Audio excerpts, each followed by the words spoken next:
السلام علیکم ناظرین، آج کی عربی نشست کے اندر میں آپ کے سامنے حمزہ قطعی کی مکمل تفصیل کے ساتھ حاضر۔ چنانچہ جیسے کہ میں نے عرض کیا تھا کہ حمزہ قطعی جو ہے اس کی تقریباً 9 قسمیں ہیں یا 9 مقامات پر جو بھی حمزہ آئے گا وہ حمزہ قطعی ہوگا۔ اور یہ میں نے آپ کو پہلے دن ہی بتا دیا تھا کہ حمزہ وصلی وہ ہوتا ہے کہ جس کو گرایا بھی جا سکتا ہے، جس کو ملا کر بھی پڑھا جا سکتا ہے، سوائے اس کے کہ کسی لفظ کے شروع میں ہو۔ جبکہ حمزہ قطعی اس حمزہ کو کہتے ہیں کہ جو ہر حال میں پڑھا جائے گا، جی ہاں، چاہے وہ لفظ کے شروع میں ہو، چاہے وہ لفظوں کے درمیان میں ہو، وہ لفظ جو ہے ہمیشہ جو ہے اپنے حمزہ کے ساتھ پڑھا جائے گا۔ ایسا نہیں ہو سکتا کہ ہم پڑھتے ہوئے اس حمزہ کو جو ہے وہ وصل کر دیں۔ میں ابھی آپ کو مثالوں کے ذریعے سمجھاتا ہوں۔ چنانچہ ویڈیو کی تفصیل کی طرف بڑھنے سے پہلے آپ سے ہمیشہ کی طرح التماس کے چینل کو ابھی تک اگر سبسکرائب نہیں کیا تو چینل کو سبسکرائب بھی کر لیں، ساتھ میں موجود بیل آئیکن کو بھی پریس کر لیں۔ تو آئیں اب ہم تفصیل کے ساتھ جو ہے حمزہ قطعی کو پڑھتے ہیں۔ تو حمزہ قطعی جو ہے جیسے میں نے ابھی عرض کیا کہ اس کی تقریباً 9 قسمیں ہیں یا 9 مقامات پر اگر حمزہ آئے تو آپ نے اس کو ہر صورت میں پڑھنا ہے۔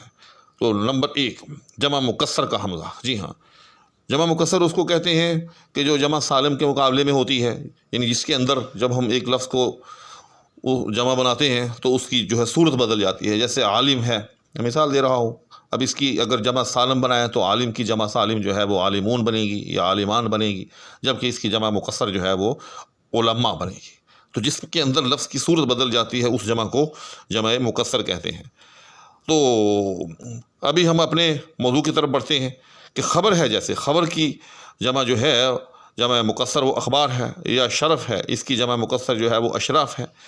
تو اخبار کے شروع میں آنے والا حمزہ اور اشراف کے شروع میں آنے والا حمزہ یہ حمزہ قطعی ہے، یہ ہر صورت کے اندر پڑھا جائے گا، یہ کبھی بھی جو ہے وہ حذف نہیں کیا جا سکتا۔ مثال کے طور پر اب ہم پڑھ رہے ہیں من اخبار۔ جی ہاں، اب اگر یہ حمزہ جو ہے حمزہ وصلی ہوتا مثال کے طور پر تو ہم اس کو من اخبار پڑھ سکتے تھے۔ جی ہاں، لیکن چونکہ یہ حمزہ قطعی ہے تو ہم کبھی بھی من اخبار نہیں پڑھ سکتے، بلکہ ہم اس کو من اخبار ہی پڑھیں گے۔ اس کو پڑھیں گے بھی ایسے، اور یہ لکھنے میں بھی آئے گا، اسی طرح سے پڑھنے میں بھی آئے گا۔ نمبر 2، اس میں تفضیل کا حمزہ۔ تو اس میں تفضیل یعنی کسی چیز کو کسی پر فضیلت دینے کے لیے جو کہ افعال التفضیل کا صیغہ استعمال ہوتا ہے، جیسے اکرم یا احمد، ٹھیک، تو یا احسن، کوئی بھی لفظ ہو سکتا ہے، یا اسعد۔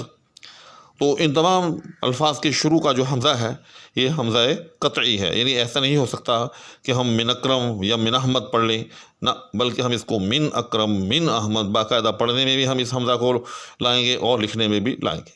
اس کے بعد نمبر 3، وہ نام جو دیگر زبانوں سے عربی زبان کے اندر آ گئے اور عربی زبان کا حصہ بن گئے۔ جی ہاں، ایسے نام یا ایسے اعلام، ان کا جو شروع کا حمزہ ہے وہ بھی حمزہ قطعی ہوتا ہے، ہم اس کو بھی جو ہے وہ حذف نہیں کر سکتے۔ مثلا ابراہیم، اسماعیل، اسحاق، ادریس، الیاس، انجیل، اسرائیل، ابلیس۔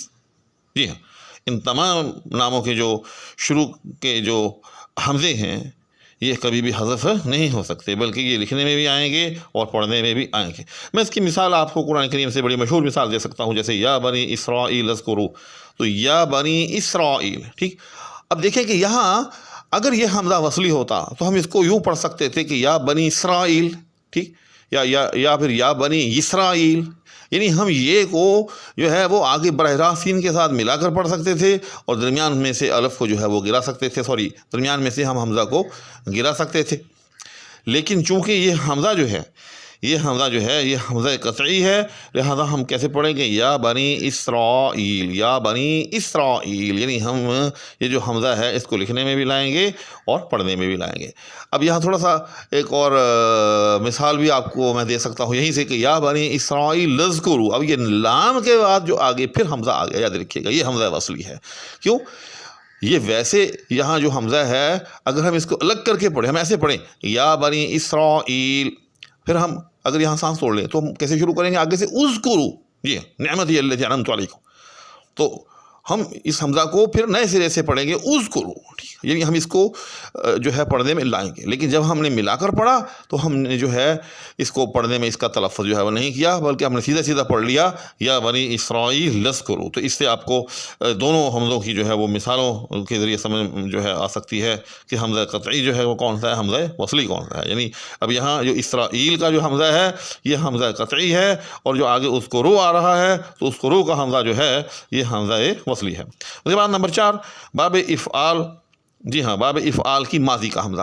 اچھا، یہ باب جو ہے انشاءاللہ العزیز یہ الگ سے جو ہے ان پر بڑی تفصیل کے ساتھ جو ہے وہ کلاسز ہوگی، کیونکہ پوری کی پوری جو صرف ہے وہ ان ابواب پر کھڑی ہے کہ کچھ ابواب جو ہیں وہ ثلاثی مجرد ہوتے ہیں، کچھ ثلاثی مجرد مزید فی ہوتے ہیں. جی ہاں، تو جو ثلاثی مجرد مزید فی ابواب ہوتے ہیں انہی میں سے ایک باب جو ہے وہ باب افعال کہلاتا ہے.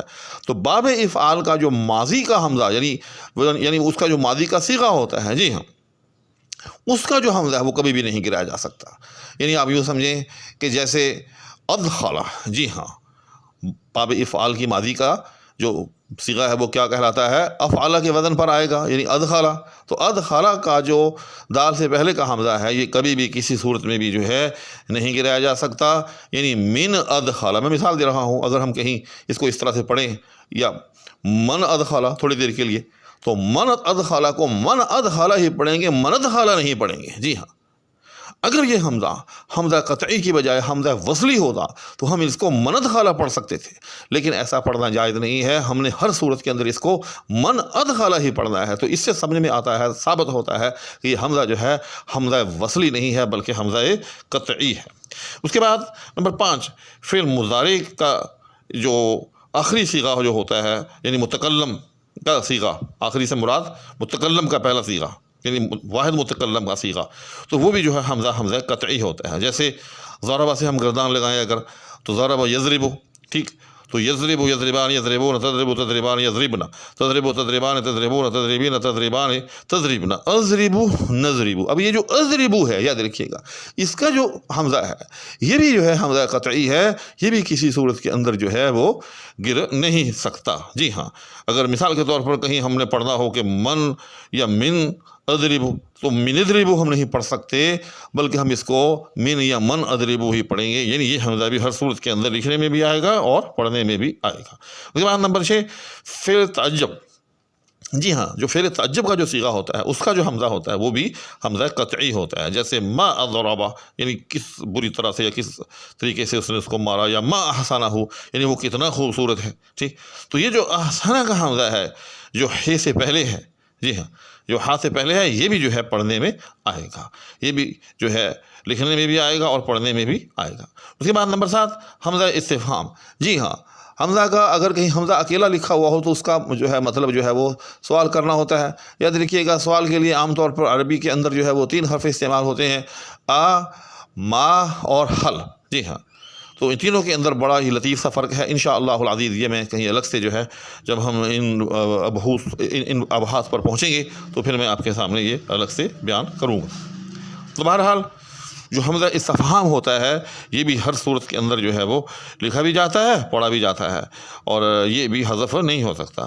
جیسے اکفرت بالذی خلقک من تراب قرآن کریم کے اندر ہے، تو اکفرت، ٹھیک، تو یہ جو ہے ہم اس کو ایسا نہیں کر سکتے کہ ہم اس کو پیچھے سے وصل کرتے ہوئے جو ہے اس کو گرا دیں، نہ، اس کو جو ہے الگ سے لکھا بھی جائے گا اور پڑھا بھی جائے گا. چونکہ قطعی حمزہ وہی ہوتا ہے کہ جو لکھنے میں بھی آتا ہے اور پڑھنے میں بھی آتا ہے، ہم اس کو حذف نہیں کر سکتے. اس کے بعد نمبر 8 ندا کا حمزہ. یعنی اگر ہم کسی کو بلائیں، کسی کو آواز دیں، تو اس کے لیے جو حمزہ ہوتا ہے وہ بھی حمزہ قطعی ہوتا ہے، وہ بھی لکھنے میں بھی آئے گا اور پڑھنے میں بھی آئے گا. جیسے عبداللہ، ٹھیک. اس کے بعد نمبر 9 حروف مشبہ بالفعل کا حمزہ. حروف مشبہ بالفعل یہ انا، انا کا انا، لیس، لکن، لعل، ان کو حروف مشبہ بالفعل کہتے ہیں. تو انا یا انا، جی ہاں، تو اگر کہیں یہ لکھے ہوئے ہوں، ٹھیک، تو ان کا جو شروع کا حمزہ ہے یہ بھی حمزہ قطعی ہے، یہ لکھنے میں بھی آئے گا، پڑھنے میں بھی آئے گا. مثلا اب یہ من انا، میں مثال دے رہا ہوں، اب ہم اس کو من انا کو مننا نہیں پڑھ سکتے. جی ہاں، اگر یہ حمزہ وصلی ہوتا تو ہم اس کو مننا پڑھ سکتے تھے، لیکن ایسا نہیں ہوگا، بلکہ ہم اس کو من انا ہی پڑھیں گے. تو آج میں نے اس طرح سے آپ کی خدمت میں حمزہ قطعی کی جو ہے وہ 9 صورتیں یا 9 اقسام جو ہے بڑی تفصیل کے ساتھ پیش کی ہیں. امید ہے کہ آپ کو سمجھ میں بھی آ گئی ہوگی اور آپ جو ہے ان کو بار بار سن کر یاد بھی کر لیں گے۔ اسی کے ساتھ آپ سے اجازت چاہوں گا۔ اللہ حافظ۔